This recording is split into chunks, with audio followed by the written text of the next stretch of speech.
Welcome to Your Business, Your Life with Matt DiFrancesco, your personal financial quarterback.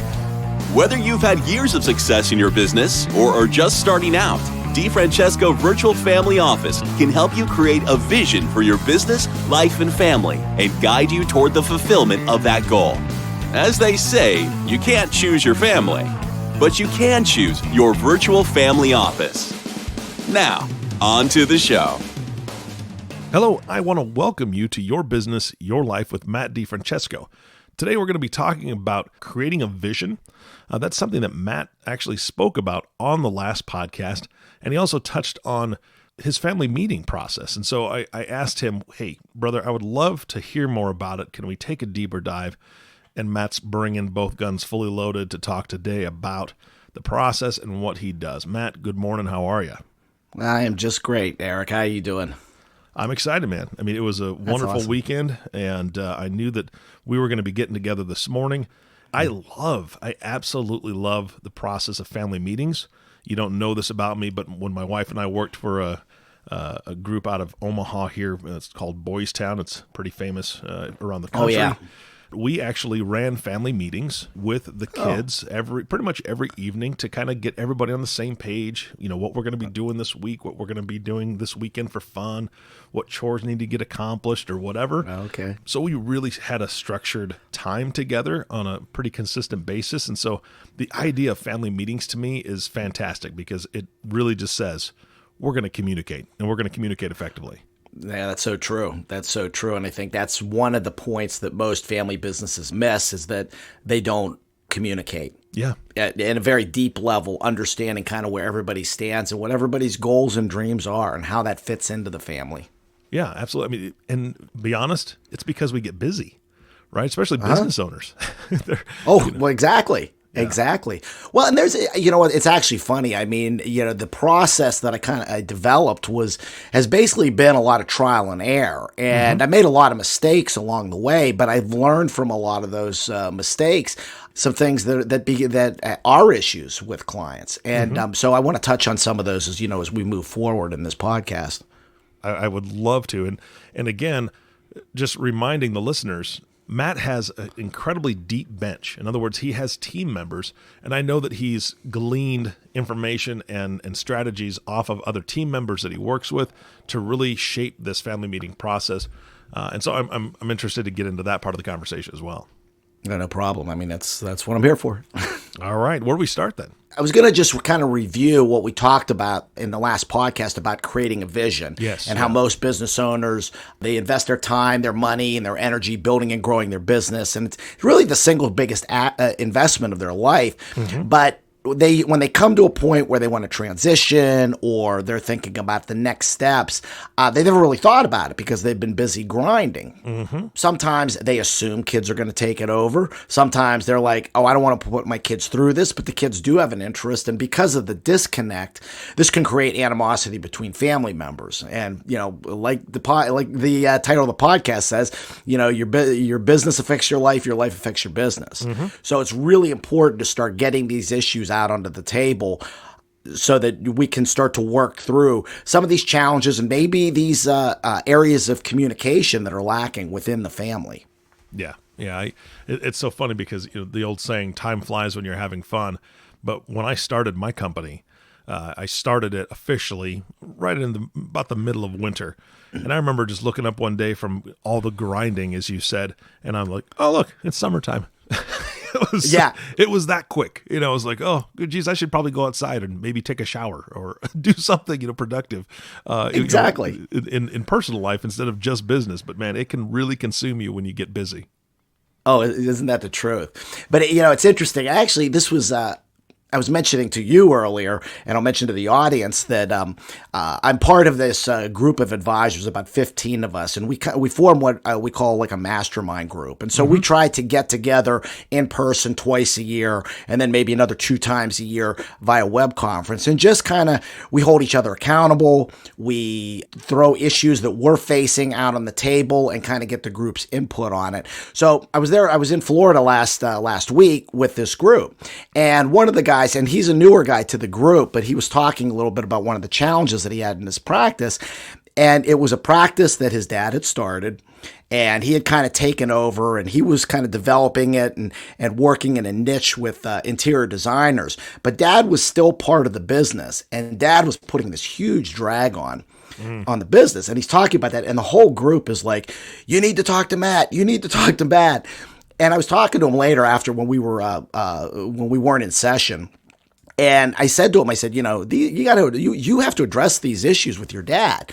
And as we talked, we found there was a lot of deeper problems within the family relationship that was creating this animosity. And I think that's kind of an example of what happens many times within the family business, is that it's not just an issue of the business, but a lot of times deeper issues that, and it can get down to a psychological or even a spiritual problem that's causing this disconnect. Yeah. What are the first steps when you're talking family meeting? What are the first steps to really start this process off so that you can get everybody to even agree to do this? I think the first step, and this can be a difficult one because sometimes you have to do some digging, but it's to identify who are all the key players. So when I first started implementing this process, I usually just took the business owner and I would talk to him, or maybe I would have he and his wife. All right. But then I also started to find out that, the kids are involved, maybe grandkids, maybe brothers and sisters, could be key employees. So the first step is really to identify who are going to be the key players in this conversation, and how do then we pull them in and create buy-in into this family meeting.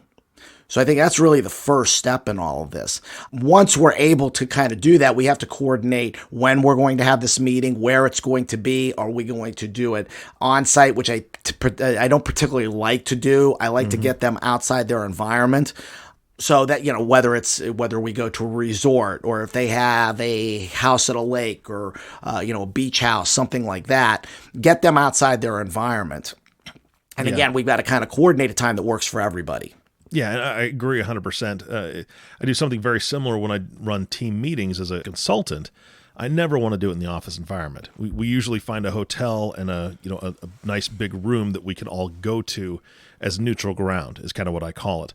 So that with those types of meetings, I really include most everybody, but I would assume that when you're identifying all the key players in this type of meeting, are you also trying to identify the folks that shouldn't be there?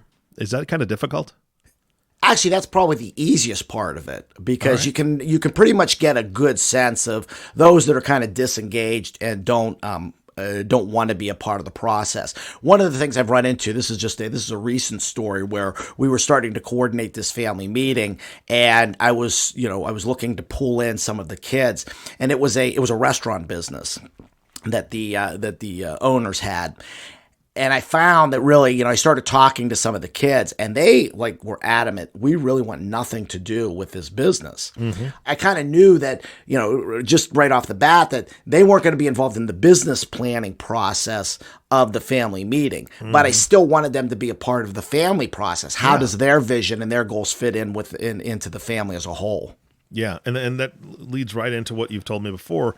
You've got a place, you've got the key players, you've got people that need to be there, who needs to be there for what part of it, and then you really are getting into the vision part of this, correct? Correct. And that's where, helping to start, try to get them to articulate the vision. And I think one mistake people can make, and I think I made this in the very beginning, was that we think sometimes we can accomplish all this in one meeting. And it very rarely happens that way, because again, there's first off, you've got to start building some trust, and they've got to feel comfortable with being able to open themselves up, not only to me but also to the other family members.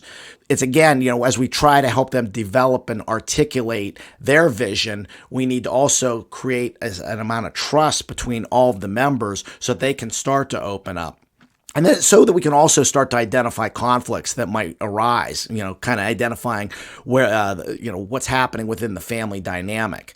And that's more of me just kind of stepping back and observing. So I kind of start throwing out some questions there and start allowing them to talk. And that's where I've got to kind of sit back, and I can't really start to dictate. Now, what happens many times is that, mom and dad, who are the alphas, okay, they've created the business, they start to try to take over the meeting. And that's where I may need to step in and just kind of hold them off and allow the other family members to start to speak. Yeah. And I bet that's not easy. No, it's not. It's not. And it was interesting. I had one client. He owned a large collision shop, and with this, we were starting this process. And initially, we did it. It was just he and his boys and his key guy. And Dad was always kind of trying to tell him, well, you guys don't know this and you don't know that, and it was almost like he was always belittling them. And I had to and the kids were just being quiet, and I couldn't get them. I couldn't pull out what was going through their heads. The interesting thing was, after the meetings, we never made any progress. And I was kind of questioning what's going on here. And what I found out was the boys wouldn't talk while Dad was there, but then they would go and talk to their mom as a sidebar. And then Mom would start chirping back to Dad. Mm-hmm. And so that's why we weren't making any progress. And so when I learned that, I said, okay, we've got to pull everybody together. Yeah. And I also learned that, the boys were married and had their own kids. We have to pull those spouses in because, again, we want to have a clear communication across all channels. Their spouses may not have anything to do with the business, but if they're going home and complaining, the wife's getting their input, and she might start reinforcing feelings that the child is having, which is then coming back to the family. So it's, again, about trying to get everybody onto the same page. Yeah, it's so funny that that trend continues as adults, just as it did when when we're all kids, right?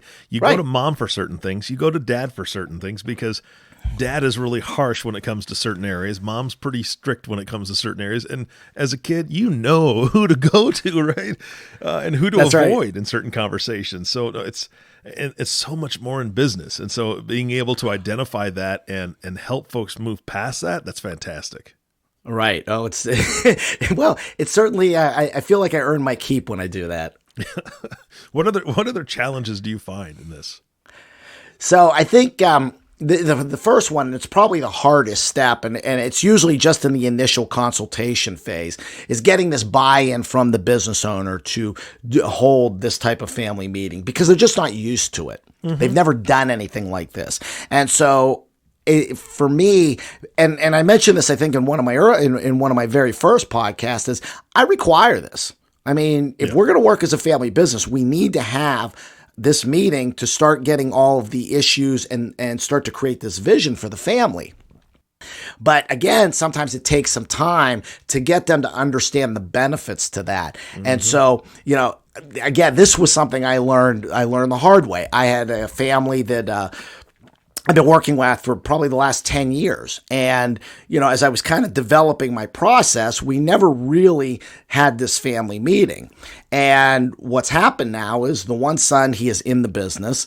The daughter is not, but she's still kind of trying to figure out where she fits in all of this. Mm-hmm. And the wife has no clue on what's going on. And it was the wife who came to me and said, you need to talk to the client, my client, Jeff, about what's his plan. And so when I would talk to him, he was just like, well, I got this guy who can run the business and then we could sell it. And I said, well, what if your son wants to take it over? Oh, he wouldn't be interested in that. So it's taken me a year to convince him. We're finally actually getting together. We're going to finally sit down in the next month or so to start to begin this process. But this was after 10 years. And it was a lot of, kind of banging your head against the wall, trying to get them to move forward, because I had to create some buy-in from the business owner. He just wasn't comfortable at it. And I think a lot of times they're not comfortable because they have to become vulnerable. Mm-hmm. And for all of us, that's a scary thing to do. And it's a scary thing to become. But it isn't until we become vulnerable that we can allow changes to happen within our lives. Well, again, I think part of becoming vulnerable is pretty much equal to the fact that we have to give up some of our control. We have to, that means we aren't necessarily the one doing the driving, or the piloting of this ship at this moment, right? Somebody else has to take control just for this meeting and just for this scenario to really get all accomplished that we want to get accomplished. as a business owner and knowing as many business owners, we're pretty stubborn, man. Oh, yeah. Oh, isn't that the truth? Oh, And yeah. it's interesting. One thing I found in experience is that control aspect is pretty prevalent among business owners. And a lot of times it comes back to earlier family history. All right. Whether there was dysfunction in the family or whether, whether their parents were controlling, and that's it was a learned behavior. Yeah. I had one client where that was the big struggle as we tried to form these family meetings was, dad was always trying to control something. And I kind of knew because I had a deeper relationship with the dad that, there was control issues. If he didn't feel like he had control, he felt like he was losing everything. Yeah. But it was creating conflict between he and his kids. And so I had to kind of come back to the kids and say, you got to understand, this is your dad's mindset. So we've got to kind of work within his parameters and ease him into this. I know you guys want to have everything kind of dropped in your lap right away, and you're capable of it, but he's not ready for that yet. And so we've got to ease into this. And so that, again, it's kind of learning. You've really got to learn about the person and even start, as you build this trust and they start to open up to you, you start to see sometimes the deeper psychological issues that create their behavior and create their own mindset. Once we're able to articulate or get them to be able to articulate what these deeper issues are, and we can get them down on paper, then I can start to help them to redefine them. Yeah. All right, great. We could do a whole nother podcast on values and rules and how to, identify what our values, the emotions that we move towards, the emotions we move away from, and then the rules that we associate with those. We can't change the emotions, but we can change the rules. So that's might be part of the process. But like I said, that could be that could be a whole separate podcast. Yeah. And here's one other thing. I mean, you've said psychological issues multiple times. You get into the psychology of this, and we're not talking about people that are crazy. We're not talking about people that are diagnosable and all that. We're talking about simple situations like me being a father. My son is always my son. He's my kid, right? Right. And so many business owners, whether it's a mother or father that's running a business, when it comes to their kids taking over and being part of the business and being ready, they're still our quote unquote, I'm using air quotes here, they're still our kid. And we have that mentality sometimes and we hang on to it a little bit too long. They're our kid, but yes, they're 35 or they're 40 and they're a capable adult and they're capable of running the business. And it's hard to let go sometimes because, it's almost like when we flash back to teaching them to ride that bicycle. They got the training wheels on it. Are we ready to take the training wheels off? You know what? They've been ready to run that business for the last 10 years. Come on, Dad. Come on, Mom. Go retire. Go have some fun or, start this transition process. Well, exactly. I mean, I had an issue with one client owned a sporty goods wholesaler, and it was that exact issue where the kids were capable of running it, but yet dad didn't want to give up control. But what I found out was his parents died in their 40s. And so he had this fear of loss. And so that's why he was hanging on, because he was afraid if something happens to me, are these kids going to be able to, is this business going to still thrive? Yeah. Yeah. Wow. So again, it's issues like that can a lot of times, create the behaviors of the business owner. But because the children don't always understand that, or the key players, that's what creates a lot of the conflict because they're looking at it from the surface and not the deeper issue. Gotcha. What other key challenges do we have to cover today? Having them control the meeting. Okay. Initially, when I would start to bring up the doing the family meeting, and I was getting buy-in from owners, but then they wanted to be in charge of it. And the first one I ever did, I kind of let them do it, and it was a disaster because the owner was dictating to everybody else his vision and what he wanted. And all of a sudden it recreated, there was a lot of yelling and screaming that started going back and forth. And so what I've had to learn is that I really have to work to say, I'm going to control the meeting. I'm going to probably do the least amount of talking, but if I start to see things getting off track or I start to see you dictating to everybody else, I am going to step in and so I kind of lay the ground rules out for all the parties involved, saying, here's what my role is. I'm going to mediate this meeting. I will probably do the least amount of talking, but I want to make sure that everybody's got input.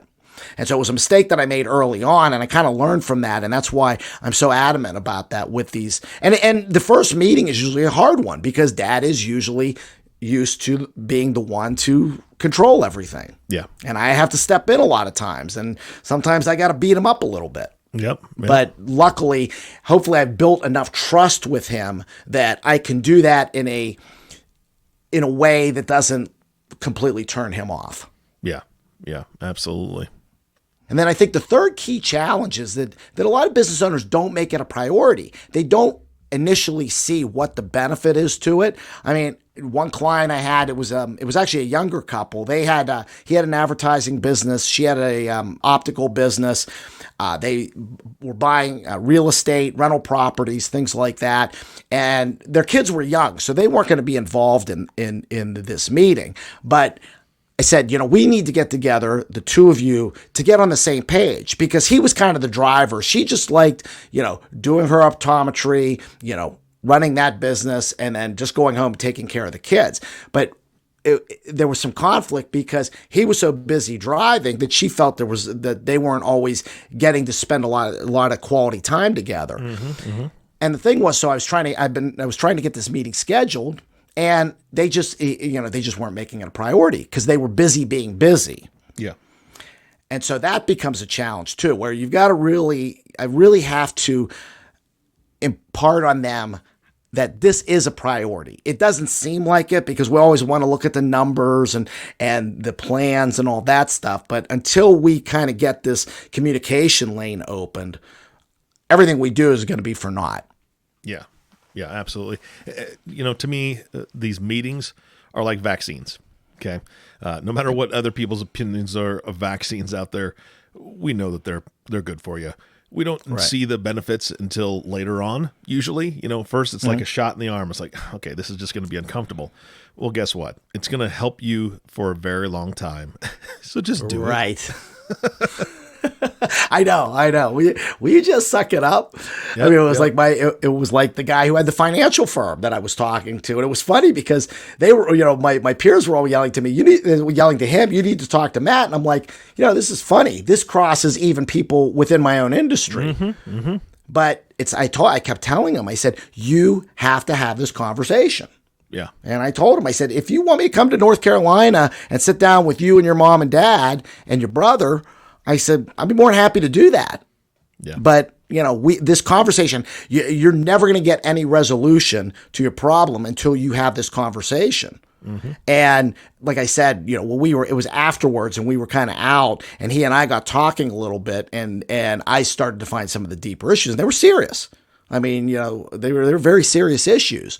And so I kind of coached them through some of that, but I think it would be beneficial for them to have that third party to sit down and to help them to work through these things. And like I said, there were serious issues that need to be confronted, and there's probably going to be some conflict and some challenges that are there. But until we address those things, it was just going to keep festering. It's like a wound that just never gets addressed and just keeps getting infected, and and the pus keeps building up. You know what I mean? Yep. And the pain, right? Yes. Pain comes with it. Exactly. Okay, so we're running low on time, and I just want to thank all the listeners. I hope you're just getting so many nuggets of gold from this podcast because this stuff is so important, and it's a fun thing to do. It sounds like it's not going to be fun, but really it can be because just those clear lines of communication and it can really just help not only business relationships but the personal relationships in there. Right. I appreciate your time today, and I love, like I said from the very beginning, I love family meetings because it opens that communication. Give me one more example of a family meeting that you've run recently that just you really enjoyed. Well, this is actually an interesting one because it's a family that, again, Dad was very much a control freak. didn't want to do any of this from the outset. I mean, he just made assumptions about the kids, but I'd built relationships with the kids too. So I kind of got their input, and I saw that they wanted to have a part in the business, and they weren't sure which parts, if it was going to be all of it, because they just weren't sure where their capabilities were. Yeah. That was really, I think, the first step there, was building that trust from the outset. I was able to do that with the kids, with the wife, with the dad. We were able to sit together, and the first thing I wanted to do was set the expectations early. So I told them, I said, look, this is not about everybody coming together in this first meeting. It's really about everybody having input and being able to express where your head is at, what you're thinking, what you think maybe you need help with, and then starting to formulate a plan that can help us to create a final outcome. So we got the family together, and it was actually interesting because the daughter, who was not part of the business, and she was actually living in Pittsburgh, she had come in for the meeting, and all of a sudden she started expressing about, well, I like the administrative end of the business, and I consider coming back to run that part of the business. And it was funny because the son was like, well, I hate the administrative part. I love the hands-on, and dad kind of was, and I'm watching the dad, and he's like his head's like, spinning. He never understood this. And mom was smiling because she kind of knew all this stuff. And so we were then starting to say, okay, so what do we need to do? And then, the son said, Dad, I don't understand the actual building part of the business. Like, how do you go out and bring customers in and the operational end? The daughter said, I don't understand the bookkeeping end. To make a long story short, we were able to start putting in programs that allowed them to get trained to be able to start to learn these skills so that eventually, instead of just being dad, now brother and sister, we're going to form a team. And to be honest with you, sometimes when you have that type of situation, 1 + 1 is not 2. 1 + 1 can be 10. Yeah. They can be stronger. And again, it was in convincing dad. And now he's fully on board, and he's working with both the kids. He's got the daughter working with the operations manager to start learning the operations end. He's working with the son, learning more of the, sales and marketing end. And so we're making that progress. And what that's enabled us to do then is to start putting the plan in place, which is the second part of my process. But because we've articulated all that, and now it's out in the open, that makes the planning process much easier. Yeah, and a lot more fun, man. I mean, exactly. Let's be honest. That's what a joy that is to sit in a meeting like that. And again, like you said, at the end of your first meeting, you're not sitting around eating s'mores, singing Kumbaya. Okay, it's not going to be that. But what we're hoping is that you're starting to open that marshmallow bag, right? You're starting to break some things out, get some things so we can get some family unity, get some business unity. And the fact that the dad had an opportunity to walk away from that and really start chewing on some things, going, well, okay, this looks better than what I was thinking 2 hours ago. That second meeting would be fantastic, to really start formulating those plans. So, Matt, I love the family meeting concept. Love the fact that you require it, with your clients that need it for sure. And I look forward to hearing more stories about them. Well, we'll do. There's always plenty of those to go around. Absolutely. All right, brother. Thank you so much for your time today.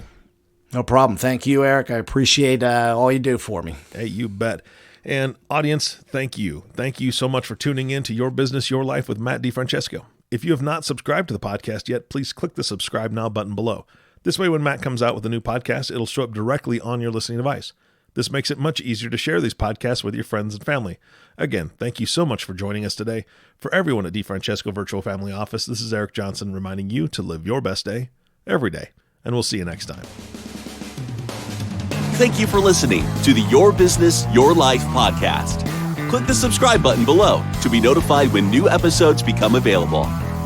The information covered and posted represents the views and opinions of the guest and does not necessarily represent the views or opinions of DiFrancesco Virtual Family Office. The content has been made available for informational and educational purposes only. The content is not intended to be a substitute for professional investment, legal, or tax advice. Always seek the advice of your financial advisor or another qualified professional with any questions you may have regarding your business or personal planning. DiFrancesco Financial Concierge, LLC, doing business as DiFrancesco Virtual Family Office, is a registered investment advisor. Registration with the United States Securities and Exchange Commission or any state securities authority does not imply a certain level of skill or training.